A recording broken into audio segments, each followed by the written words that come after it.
আমরা বিভিন্ন ধরনের ফল খেয়ে থাকি। এসব ফল সাধারণত ফুল থেকে উৎপন্ন হয়। আর ফুল থেকে কীভাবে বা ফল উৎপন্ন হয় তা হচ্ছে আজকে আমরা জানব।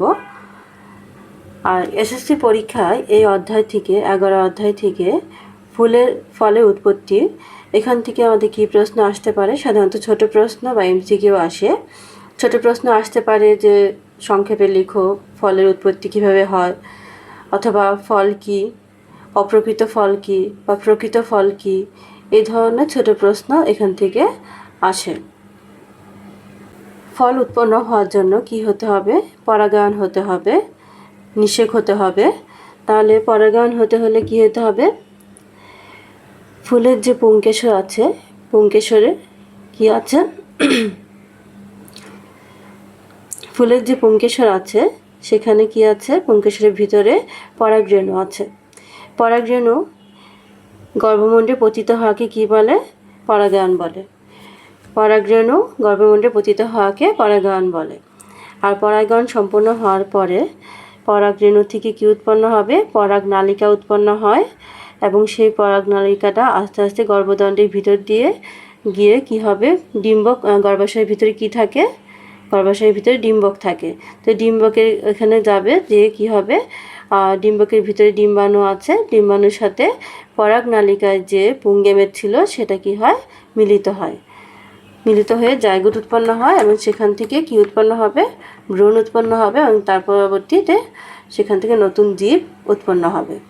তাহলে এই যে পরাগায়ন ঘটলো এবং পরাগায়ন ঘটার পরে কি হলো? পরাগনালিকা উৎপন্ন হলো। পরাগনালিকা গর্ভদণ্ডের ভিতরে যখন যাচ্ছে তখন সাধারণত কি হবে? তখন এক ধরনের এনজাইম নিঃসরণ হয়। এক ধরনের এনজাইম নিঃসরণ হওয়ার ফলে এই গর্ভাশয়ের ভিতরে অক্সিন নামক হরমোন বৃদ্ধি পেতে থাকে। আর এই অক্সিন হরমোনটা হচ্ছে উদ্ভিদের জন্য বৃদ্ধি হরমোন।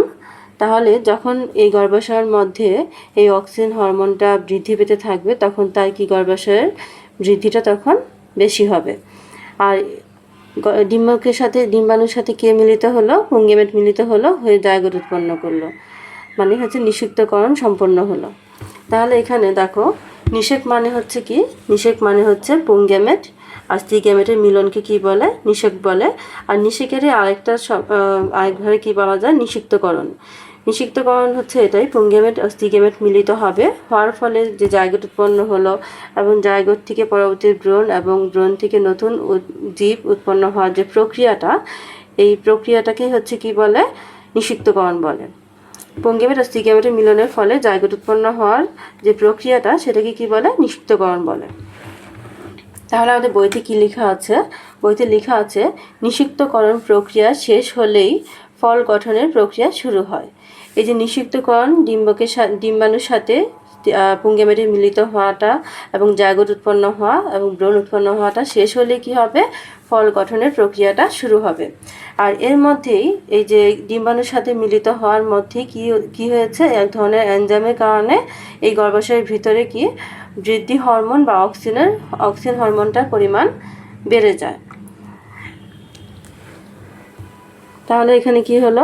ডিম্বাণুর সাথে পুংগেমেট মিলিত হলো, অক্সিন হরমোন উৎপন্ন হয়ে গেল, ফলে গর্ভাশয়টা কি হবে? আস্তে আস্তে বৃদ্ধি পেতে থাকবে। এই উদ্দীপনার ফলে কি হবে? গর্ভাশয়টা আস্তে আস্তে বৃদ্ধি পেতে থাকবে এবং ফলে পরিণত হবে।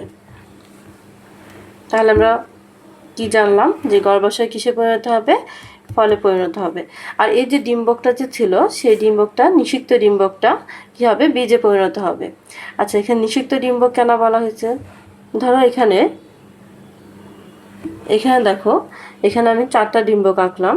তো 4টা ডিম্বকের মধ্যে যদি শুধু একটি মাত্র ডিম্বকের সাথেই পুংগেমেট মিলিত হয়, ডিম্বাণুর সাথে একটি মাত্র ডিম্বকই যদি নিষিক্ত হয় এবং বাকি 3টা যদি নিষিক্ত না হয়, তাহলে কিন্তু এখানে বীজ কয়টা হবে?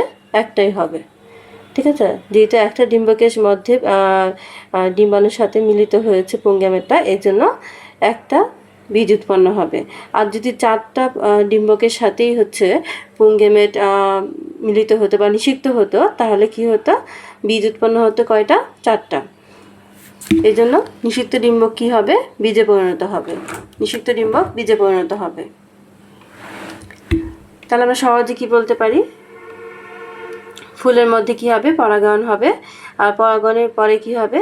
নিষিক্তকরণ হবে। নিষিক্তকরণের পরে গর্ভাশয়টা বৃদ্ধি পাবে এবং বৃদ্ধি পেয়ে কী হবে? ফলে পরিণত হবে। আর ফলের মধ্যে কি থাকবে? ফলের মধ্যে হচ্ছে বীজ থাকবে। ফলের ভিতরে কি থাকবে? বীজ থাকবে। ফুলের মধ্যে যখন পরাগায়নের পরে যখন পরাগনালিকা প্রবেশের ফলে অক্সিজেনের মাত্রাটা বৃদ্ধি পেয়ে গেল, বৃদ্ধি পাওয়ার পরে কি হবে? এই যে পাপড়ি, তারপরে পুংকেশর, ফুলের যে অন্যান্য অংশগুলো আছে, বৃত্তাংশ, এগুলো কি হবে? এগুলো ঝরে পড়ে যাবে। এগুলো ঝরে পড়ে যাবে। আর এই যে ফুলের যে বৃন্তটা আছে, এখানে কি হবে? এখানে সাধারণত এক ধরনের অ্যাসিড উৎপন্ন হয়, যার ফলে কি হয়? ফলটা বা ফুলটা ঝরে পড়ে যায়।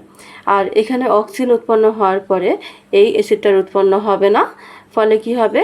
এই ফুলের যে বোটার মধ্যে কি এই গর্ভাশয়টা অবস্থান করবে, পড়ে যাবে না বা ঝরে যাবে না। ফলে গাছের পাতায় যে খাবারটা উৎপন্ন হবে, সেই খাবারটা কিন্তু এই বোটার মাধ্যমে গর্ভাশয়ে আসতে পারবে, গর্ভাশয়ে খাবারটা পৌঁছাতে পারবে।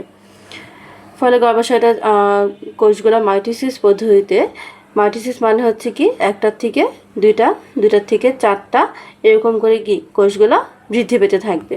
বৃদ্ধি পেয়ে কি হবে? আস্তে আস্তে বড় হতে থাকবে এবং ফলে পরিণত হবে। সব ফলের ক্ষেত্রে যে শুধুমাত্র গর্ভাশয়ই ফলে পরিণত হবে তা না। কিছু কিছু ক্ষেত্রে কি হতে পারে? গর্ভাশয় ছাড়াও ফুলের যে অন্যান্য অংশ আছে সেগুলো কি করতে পারে? ফল গঠনে অংশগ্রহণ করতে পারে। তাহলে আমরা ফলের সংজ্ঞাটা আমরা কি দিতে পারি? নিষিক্তকরণের পর গর্ভাশয় এককভাবে অথবা ফুলের অন্যান্য অংশ সহ পরিপুষ্ট হয়ে যে অঙ্গ গঠন করে তাকে কি বলে? ফল বলে। তাহলে এখানে এটার ভিত্তিতে ফলকে আমরা কয় ভাগে ভাগ করতে পারি? 2 ভাগে ভাগ করতে পারি। একটা হচ্ছে প্রকৃত ফল আর একটা হচ্ছে অপ্রকৃত ফল। প্রকৃত ফল হচ্ছে কোনটা? প্রকৃত ফল হচ্ছে এই যে একটা ফুলের যে স্থিরস্থবকের ভিতরে কি আছে? গর্ভাশয় আছে। এই গর্ভাশয়টা কি হয়েছে? ফলে পরিণত হয়েছে। এই গর্ভাশয়টা ফলে পরিণত হয়েছে। শুধুমাত্র গর্ভাশয়টা ফলে পরিণত হয়েছে। ফুলের যে অন্যান্য অংশ ছিল, পুষ্পাক্ষ বা বৃত্তাংশ, পাপড়ি, এগুলো কি ফল গঠনে অংশগ্রহণ করে নাই। শুধুমাত্র গর্ভাশয়টা ফলে পরিণত হয়েছে, এই জন্য এটা হচ্ছে কি প্রকৃত ফল। আবার কিছু ক্ষেত্রে যেমন আম, জাম, আর কিছু ক্ষেত্রে হচ্ছে কি গর্ভাশয় ছাড়াও পুষ্পাক্ষ, তারপরে বৃত্তাংশ, এগুলা কি করে? ফল গঠনে অংশ নিতে পারে। এর জন্য এটাকে কি বলা হবে? তখন এটা হচ্ছে অপ্রকৃত ফল। তাহলে গর্ভাশয় সহ ফুলের অন্যান্য অংশ ফল গঠনে অংশগ্রহণ করলে সেটাকে আমরা কি বলবো? অপ্রকৃত ফল বলবো। যেমন আপেল, চালতা। এছাড়াও আরও 3 ধরনের ফল রয়েছে: সরল ফল, গুচ্ছ ফল, তারপর হচ্ছে কি যৌগিক ফল। সরল ফল কোনটা? সরল ফল হচ্ছে ফুলে হচ্ছে কি থাকবে? একটি মাত্র গর্ভাশয় থাকবে। ফুলে একটি মাত্র গর্ভাশয় থাকবে এবং সেটা কি হবে? ফলে পরিণত হবে। যেমন আম। আর গুচ্ছ ফল কোনটা? একটি ফুলে কি থাকবে? অনেকগুলো গর্ভাশয় থাকবে। এই যে একটি ফুলের যে গর্ভাশয় কি আছে? এখানে কয়েকটা গর্ভাশয় রয়েছে এবং প্রতিটা গর্ভাশয় কি হবে? ফলে পরিণত হবে। প্রতিটা গর্ভাশয় ফলে পরিণত হবে। তাহলে একটি ফুলে অনেকগুলো গর্ভাশয় থাকলে সেটা কি? প্রতিটা গর্ভাশয় যখন ফলে পরিণত হবে সেটাকে আমরা কি বলবো? গুচ্ছ ফল বলবো। যেমন আতা। তারপর হচ্ছে কি যৌগিক ফল। যৌগিক ফল হচ্ছে অনেকগুলা ফুল। এখানে দেখো অনেকগুলা ফুল আছে। এই সবগুলা ফুল হচ্ছে কি মিলে একটা ফল তৈরি করবে। অনেকগুলা ফুল মিলে একটা ফল তৈরি করবে। যেমন আনারস বা কাঁঠাল।